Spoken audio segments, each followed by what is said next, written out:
Hey everyone, Charizard Oz here. I just thought I'd do a quick little video. It was a request in a comment on my video that I've done cleaning Pokemon cards.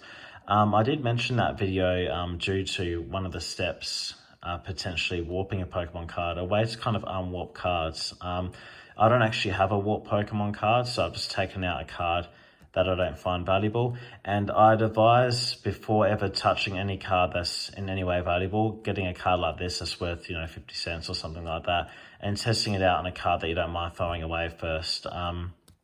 What I mentioned in my last my video when I'm cleaning Pokemon cards is one of the important steps which I learned the hard way was that when cleaning Pokemon cards I normally use baby wipes, unfragranced or unscented, and squeeze out all the excess moisture, because when you don't squeeze it out, you've got the card fairly straight along the edge here. There's no real curve in it.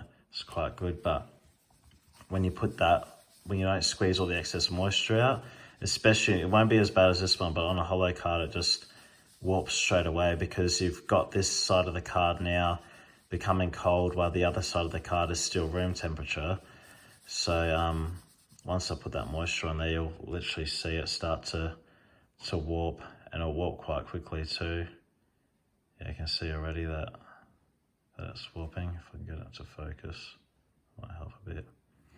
But yeah, already you can see how much it's warped just from doing that. And a lot of cards, even straight from booster packs, I've opened booster packs and the cards come out, especially the hollow ones, because they have the hollow on one side and cardboard the other. A lot of them do come out a little bit warped. Obviously nowhere near as warped as this, but it is quite common for vintage cards. I've bought plenty that have arrived warped, and just because it's obviously not because they've been mishandled or people have stored them incorrectly. Really, it's just because obviously with these cards being stored in all different types of weather, they're cardboard, they're going to react to weather, and any type of wood or cardboard just kind of bows when it comes to different temperatures, and especially here in Australia, like it goes really hot to really cold, so it does affect the cards. When it comes to storing Pokemon cards, to avoid this as much as possible altogether, what I normally do, I actually keep my cards in a safe, obviously for security reasons and to save them from getting damaged. But with moisture, obviously sleeve and top load them, but I actually keep silica gel packs in the safe as well, and I spread a few around. Like I have the little ones, and I put about maybe 5 or so at least, just to help it take in any excess moisture that's in the air so that it doesn't get onto your cards. And then I obviously sleeve in top load cards, but valuable cards such as my shadowless cards and all that, I double sleeve from either way. I get 2 different size sleeves, one that fits the card pretty snug, and then the other that's a bit bigger that goes the other way, just to seal the card so there's not moisture coming in from any end, and then put it in a top loader where just a single sleeve.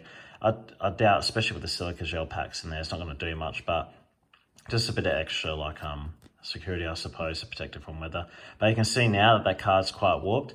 Take note that this is going to also be easier to get straight again as what a card that's been warped for ages would be, because I've obviously just made it warped, because I don't have any at the moment that are warped. I've obviously made this one warped, so if you get like a base set Charizard or whatever, any card, and it comes warped like this, it is going to be a bit more work to get it back the other way.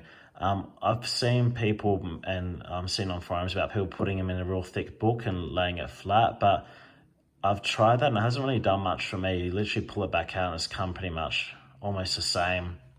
Well, there's definitely still warp in there when I've done it. And even, I've kept cards in top loaders with other cards on top of them. Like the top loader itself is actually holding the card straight, and I pull it straight out the top loader and it literally looks exactly the same, like the curve just goes straight back into it.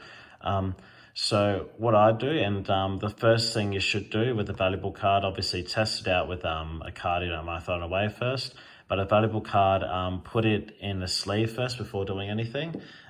Because what I've got here is a can of spray paint. So the only reason why I've got this is it seems like it's the right curve for what I want to do, and it's also parallel and even, like all the way through. Where if you use a cup or a glass, some glasses might taper a bit, and you don't really want that. You want it to be as even as possible. But yeah, definitely sleeve it first to protect it from any damage, and test out with cards that you don't mind throwing away. And then just laying the can down, and then making sure you got complete even pressure. Because if you start putting too much pressure on one corner or anything like that, you can risk bending it or creasing it, and that's just going to completely ruin the card altogether, and you won't be able to fix that. So just even pressure on the card, make sure everything's nice and flat.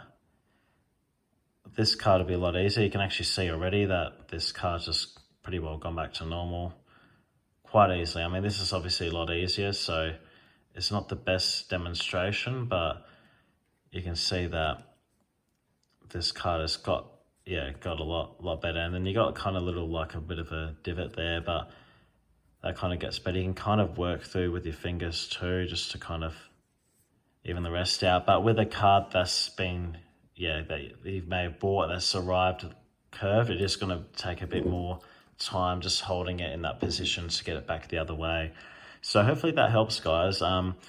But yeah, I can't stress enough, like this isn't something I do often. And to be honest, when I have a card like a Shadowless or whatever, I don't really bother doing it because it's in a top loader anyway, and the top loader holds it straight. So I don't really bother with the effort. I just don't think it's worth the risk to try and bend a card, because all it takes is slipping your thumb or finger and potentially bending or creasing the card somewhere, and that's just going to completely be unfixable and ruin your card. But just test out with low value cards and get a feel for it. See if it's something that you don't mind trying out on a card. If you get a base set Charizard or base set card one day and want to give it a go inside of a sleeve, something similar, then it might be worth doing. But yeah, try it out with some low value cards and see how it goes and see if it's worth it. But you can kind of see literally it didn't take much effort because this card was instantly warped.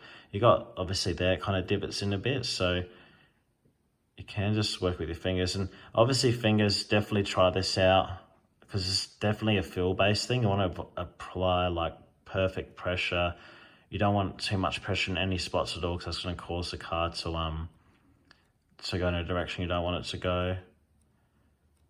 And also just note too that these cards aren't as bad, but the ones with the hollows, you want to be careful with bending. You don't want to go too far at all, because you don't want to like potentially stretch or tear the hollow section or the image as well. Like I'm always kind of a bit cautious of that.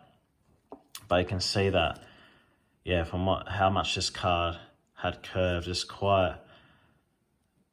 doesn't take too much to get it back to normal. Obviously, when a card's warped, you're never going to get it completely flat and perfect, like on this side here.